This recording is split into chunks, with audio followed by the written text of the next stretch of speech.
سب سے پہلے آپ یہ واقعہ دیکھیں، آپ کو واقعہ پسند آئے تو ویڈیو کو لائک اینڈ چینل کو سبسکرائب کیجئے۔ تو چلیے شروع کرتے ہیں۔ خالد بن ولید نے ٹوپی پہنی، اتنی دیر میں حضرت ابو عبیدہ بن جراح بھی آ گئے، کہنے لگے تگڑے رہنا، پہنچ گئے ہیں۔ تو حضرت خالد بن ولید کہنے لگے نام بھی پہنچتے تو خیر تھی، اب مصطفیٰ کے بال مبارک پہنچ گئے، اب حضور کے منہ مبارک ہے۔ او بھائیو، یہ تبرک حضور جہاں رکے، صحیح بخاری حوالہ میرے ذمے۔ تو مسجد نبی کی دیوار نہیں نہ چومنے دیتا، تو حضرت حلیمہ کے گھر کا بوسہ نہیں نہ لینے دیتا۔ صحیح بخاری۔ حضرت عبداللہ ابن عمر مدینے کے مفتی، جنہیں میرے نبی پاک نے فرمایا راجل صالح، یہ نیک آدمی ہے، وہ جب جاتے تھے نا بیت اللہ شریف، مکہ معظمہ، تو وہ جگہ ڈھونڈ ڈھونڈ کے نماز پڑھتے تھے جہاں میرے نبی نے نماز پڑھی ہے۔ سارا بیت اللہ حرم نہیں، لیکن وہ جگہ ڈھونڈ ڈھونڈ کے جہاں میرے رسول نے نماز پڑھی ہے، حضور نے جہاں نماز پڑھی۔ بھائیو، اگر حضور علیہ السلام کے قدموں کی مٹی سے پیار ہوگا تبھی تو مصطفیٰ سے ہوگا، لیکن یہاں یہ ظلم ہے امت کے ساتھ، یہ زیادتی ہے۔ میں کہتا ہوں کہ یہاں ہمیں بتاؤ ان حدیثوں کا کیا ترجمہ کریں، قرآن مجید کی ان آیات کا کیا ترجمہ۔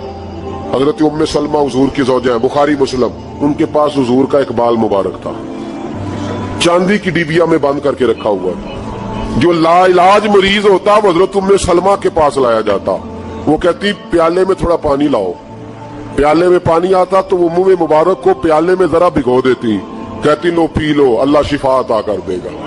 لا علاج۔ حضرت انس بن مالک 10 سال حضور کی نوکری کی، لوگ پوچھتے انس کیا کمایا ہے، کہنے لگے جو کمایا وہ صندوق میں بند کر کے رکھا ہے۔ 10 سال نوکری کی نبی پاک، جو کمایا بند کر۔ انتقال کا وقت آیا تو حضرت ثابت بنانی کو بلایا، آپ کے شاگرد تھے، کہنے لگے جب بکسا کھول کے لائے تو ایک ڈبیا نکلی، فرمایا اسے بھی کھول، جب اسے بھی کھولا ایک منہ مبارک نکلا، کل زندگی کی کمائی، نبی پاک کا اقبال مبارک کا، اس کا کیا کرنا ہے؟ فرمانے لگے جب مر جاؤں نا غسل دے کے تو میری منہ کھول کے زبان کے نیچے رکھ دینا۔ حضور اس کا کیا فائدہ؟ فرمایا جب فرشتے حساب لینے آئیں گے، من ربو کا بولیں گے، پہلا لفظ کہنے کے لیے منہ کھولوں گا تو سامنے حضور کا منہ مبارک ہوگا۔ پس مردن فرشتوں نے جو تلاشی لی تو کیا نکلا؟ فقط ایک دل کے گوشے سے خیال مصطفیٰ نکلا۔ اور میرے اعلیٰ حضرت مشورہ دیتے ہیں، کہتے ہیں لحد میں عشق رخ شاہ کا داغ لے کے چلے، ہم نے اندھیری رات سنی تھی چراغ لے کے چلے۔ نبی کریم صلی اللہ تعالی علیہ وآلہ وسلم کو اللہ تعالیٰ نے اپنا آخری اور محبوب پیغمبر بنایا، تو حضور علیہ السلام نے تکمیل انسانیت کے لیے ساری ہدایات اپنے کرم سے اپنی امت کو عطا فرمائی۔ جب ہم یہ لفظ بولتے ہیں نا کہ نبی پاک کی سیرت کامل ہے، مکمل ہے، اکمل ہے، تو یہ ایک بہت بڑی بات ہے، یہ چھوٹی بات نہیں ہے۔ دنیا میں کوئی چیز بھی مکمل نہیں، آپ کروڑوں روپے کا گھر بنا دیں تو محسوس ہوتا ہے کہ کہیں نہ کہیں کوئی کمزوری رہ گئی ہے۔ دنیا میں کوئی چیز مکمل نہیں، اگر کوئی چیز مکمل اور کامل ہے تو وہ رسول پاک کی ذات گرامی ہے۔ اللہ تعالیٰ نے نبی پاک علیہ السلام کو ہر لحاظ سے کامل، مکمل اور اکمل بنایا، ہر لحاظ سے۔ اور نبی پاک علیہ السلام کی سیرت اور صورت کے اندر اللہ تعالیٰ نے ایسی جاذبیت رکھی، ایسی کشش رکھی۔ حضرت عبداللہ ابن عباس رضی اللہ تعالیٰ عنہ فرمایا کرتے ہیں، آپ فرماتے ہیں کہ نبی پاک علیہ السلام کوئی معجزہ نہ بھی دکھاتے، حضور ڈوبے ہوئے سورج کو واپس نہ بھی بلاتے، چاند کے 2 ٹکڑے نہ بھی، درخت سجدے نہ بھی کرتے، کلمہ نہ بھی پڑھتے، تو فرماتے ہیں محبوب کا چہرہ ہی ایسا تھا، لوگوں نے دیکھتے جانا تھا اور کلمہ پڑھتے جانا۔ وہ جاذبیت، وہ حسن، وہ رعنائی، وہ چیزیں ایسی ہوتی ہیں جو قابل کشش ہوتی ہیں انسان کے لیے، تبھی تقاضا ہوتا ہے بندے کا کہ وہ چیز بندے کو اپنی طرف کھینچتی ہے۔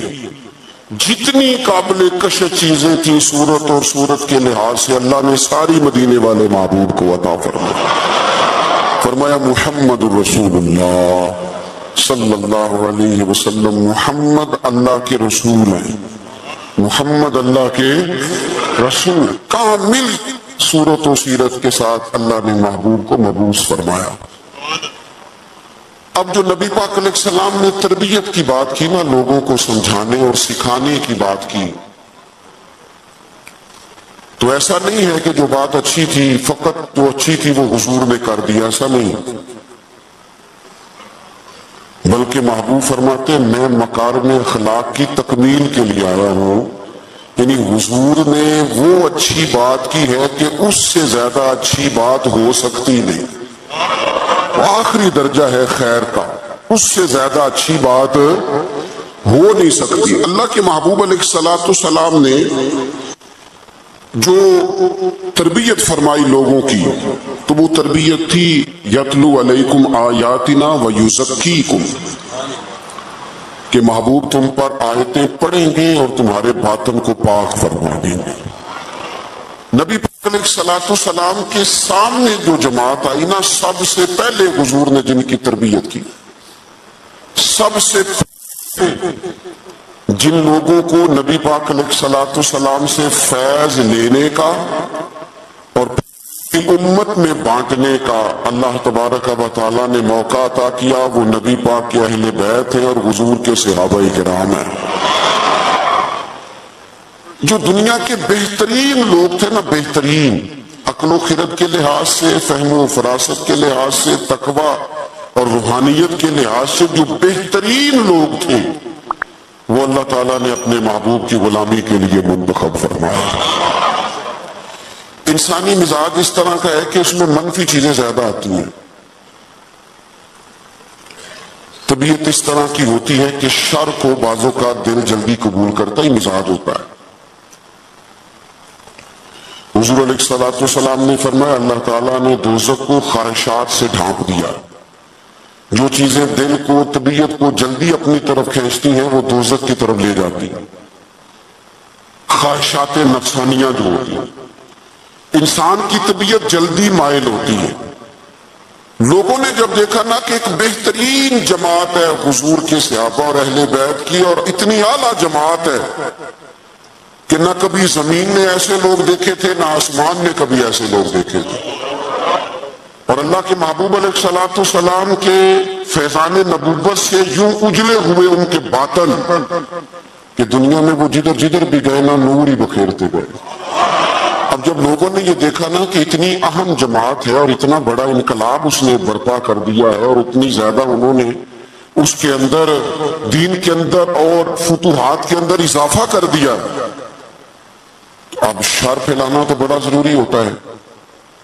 آپ اگر تھوڑی دیر زیادہ تسلی سے میری بات پر غور کریں تو جب بھی کوئی عالم دین آپ کو کوئی بات سنائے گا یا لکھے، نہیں کہتا کہ ڈائریکٹ حضور سے سنا، وہ کہتے ہیں حضرت ابو ہریرہ سے روایت ہے، حضرت ابو دردہ سے روایت ہے، حضرت عبداللہ ابن مسعود فرماتے ہیں، سیدہ عائشہ صدیقہ فرماتے ہیں، وہ کسی نہ کسی صحابی کا نام لے کے روایت بیان کرے گا۔ آپ کو سمجھ آ رہی ہے میری بات کی؟ دنیا کے اندر سب سے زیادہ محبوب علیہ السلام کے ارشادات موجود ہیں، فرامین موجود ہیں، اور وہ امت پر احسان کیا ہے نبی پاک کے صحابہ نے۔ اب لوگوں نے یہ کیا کہ وہ ڈائریکٹ تو دین کو مشکوک نہیں کر سکتے تھے، انہوں نے اس طرح کیا کہ جو دین کو روایت کرنے والے تھے نا، جو دین کو آگے بیان کرنے والے تھے، ان لوگوں کو مشکوک کرنا شروع کر دیا۔ جب کسی بندے کی شخصیت مشکوک ہو جاتی ہے تو اس کی بات کیسے معتبر رہے گی؟